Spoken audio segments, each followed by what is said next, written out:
welcome guitar. We are continuing our chord conversation. Today we're looking at the D chord. So up until now we were talking about D7.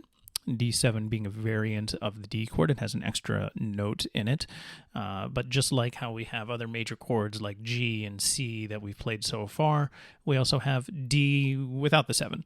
And what you can see from this picture of it is the D chord in terms of its shape is kind of like a mirror image. This is the D7 right here, right? So you'll notice that there are two notes that are in common, right? Well, we're from here to here. You know, when you examine the notes, we have the D, the open string, the A on the third string, C on the second string, and F sharp on the first string.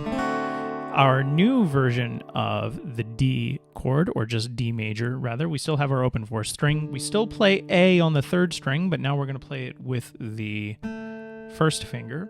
We're going to play the note D with our third finger on the second string, and the note F sharp on the second fret, first string. Right. So what we can deduce from that is that C was the 7th in the D7 chord, right? So now we just have the notes D, F sharp, and A, and that is our D major chord. So again, that's the first finger on the third string, second fret, note A, the third finger on the third fret, second string, note D, and the second fret, second finger on the first string, that's the note F sharp. In exercise 84 and 85, we're going to be switching from E minor to D and then to C. That happens in both of these exercises. And the only question is going to be, how do we get off of the C chord, right? The difference in 84 is we're going to go back to D, and in 85, we're going to go to the E minor again and repeat that pattern. So, things to notice. The first and the second finger are both in the second fret for both E minor and D if you use the 1-2 version. This is not a version where I would do E minor with the second and third finger. I wouldn't do this because it's a lot more work really to set up, too much movement, right? When we transition, we want to have as little movement as possible so we can make the sound as smooth as possible. So in this particular context, the E minor chord, I would use fingers 1 and 2 because I can move fingers 1 and 2 up the strings thinner and just kind of spread them out to land on the notes A and F sharp. It's less movement than coming from 2 and 3. Okay, so less risk for inaccuracies. So from E minor to D, then from D to C, we'll notice that the second and the third finger are in the same shape. Again, we talked about that, how we had from G7 to C.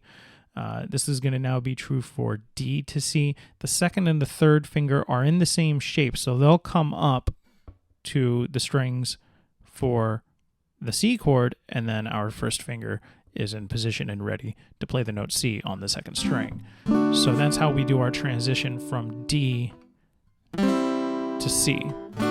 Good way to practice this is to just do whole notes first. Let's change the sound of that and put it on 4/4. Here it is. And then switch to D.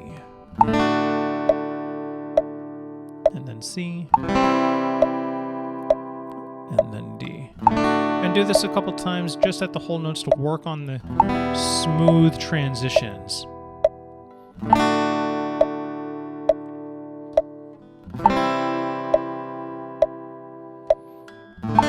You know, whether you're using your thumb or the strumming with I or with the pick, however, the focus there obviously being the fretboard hand for the transitions.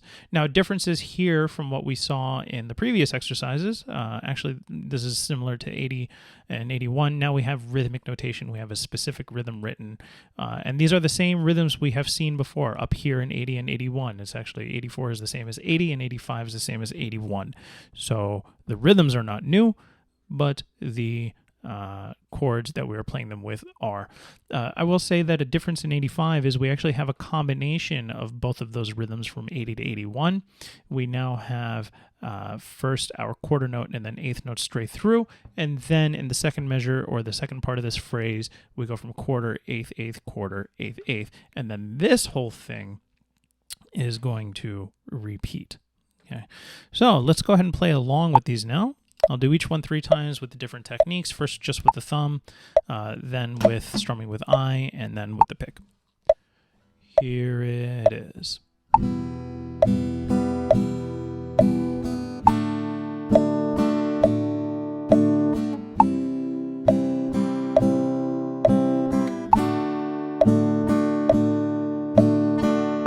So watch, notice how from 2 to 3, again, those fingers move together as a group.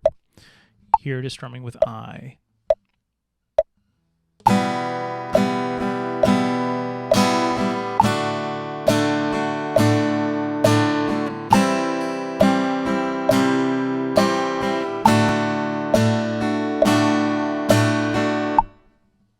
And now here it is with the pick. 1, 2, here it is. All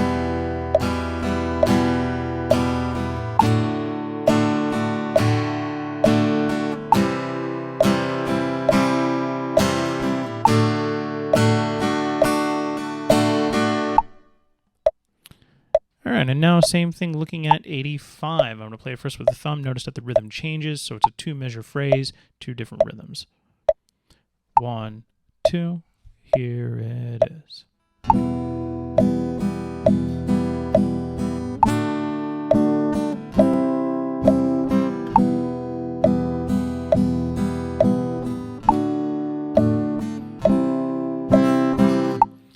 Very iconic chord progression. Tune with the pick.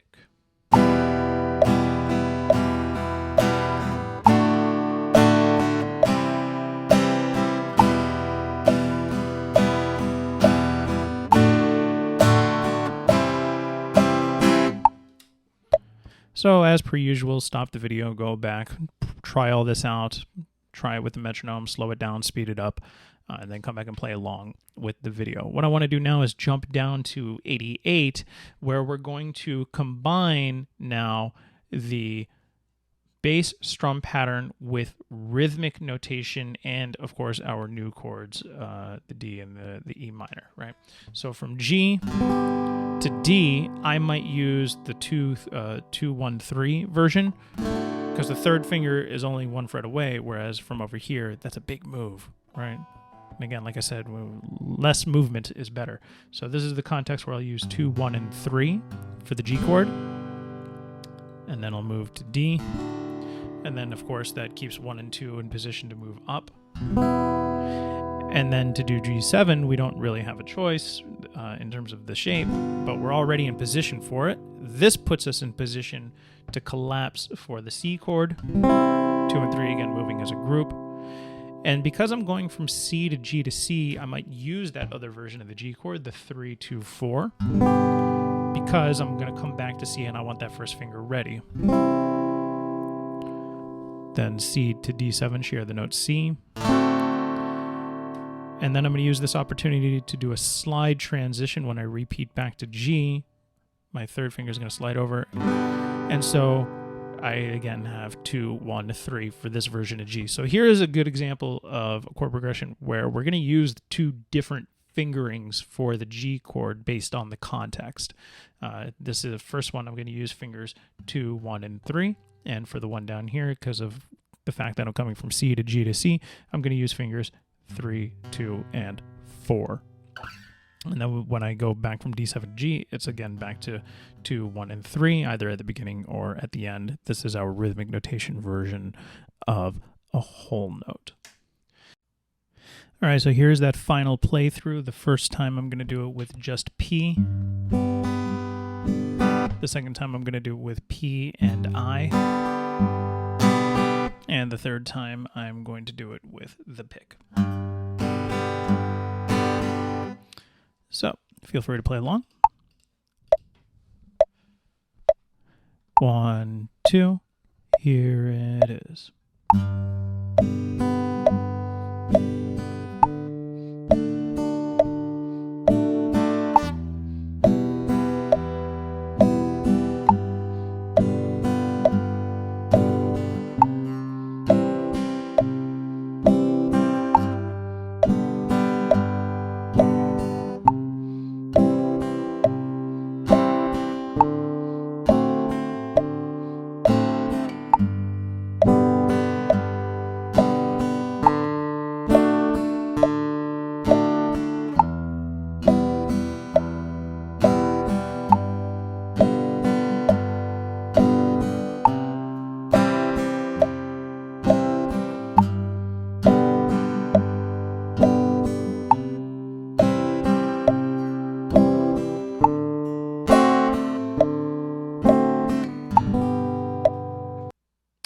All right, and here it is this time using P and I. 2, here it is.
And here it is now using a pick.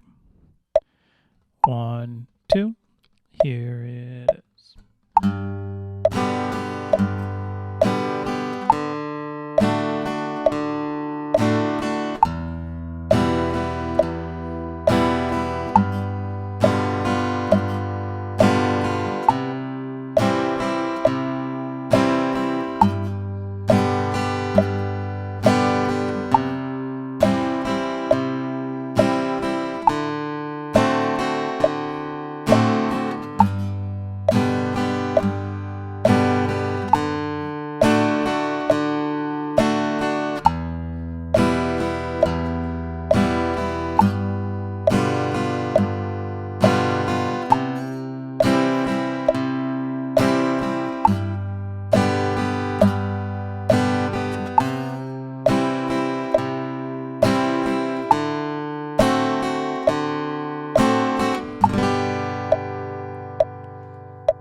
All right, so as per usual, pause the video, go back, play along by yourself with the metronome, slow it down, speed it up, come back, play along with the video.